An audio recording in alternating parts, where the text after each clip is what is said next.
South Korea's parliament has voted for a second time to impeach President Yoon Suk Yeol. The vote follows his short-lived attempt to impose martial law. The first vote to impeach President Yoon was unsuccessful after the president's party walked out before voting could commence. Today, all 300 members of the nation's parliament participated in the vote. Joining me live now is CNN reporter Ivan Watson. Ivan, thank you for your time. What does this result mean for South Korea's government and its national stability? Well, first and foremost, the president loses the powers of the presidency right now. He is suspended now that more than two-thirds of the lawmakers have voted for his impeachment.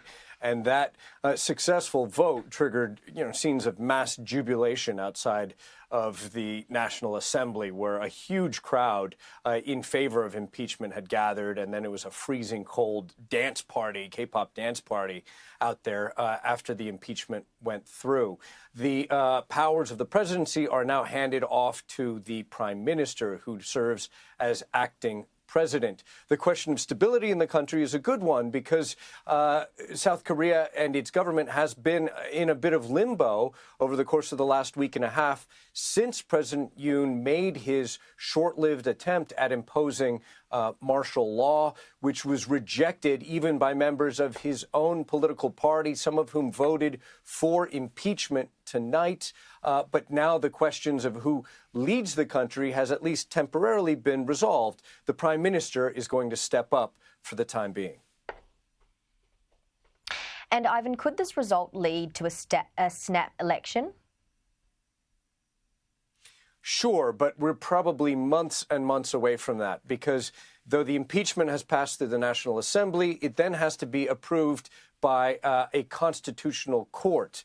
And it has up to 180 days to rule on this. So we could be waiting for months for that. And then if it rules in favor of the impeachment, of completely removing President Yoon from his post, then the clock starts ticking. There's a 60-day deadline to hold elections. So again, it is likely to be months before we see another presidential election.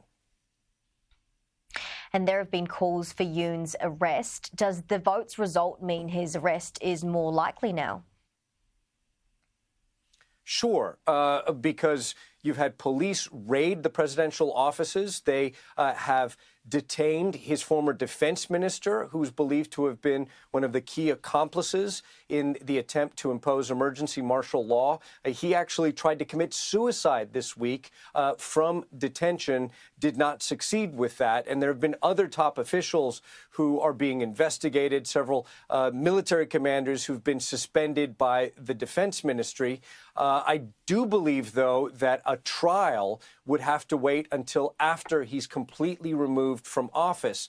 And if you want a little context, it's 8 years ago that another South Korean president, Park Geun-hye, she was impeached by the National Assembly, 90 days later, removed from office by the Constitutional Court. And then later she did go to trial and ended up behind bars. So South Korea has a history of imprisoning presidents who are convicted of crimes.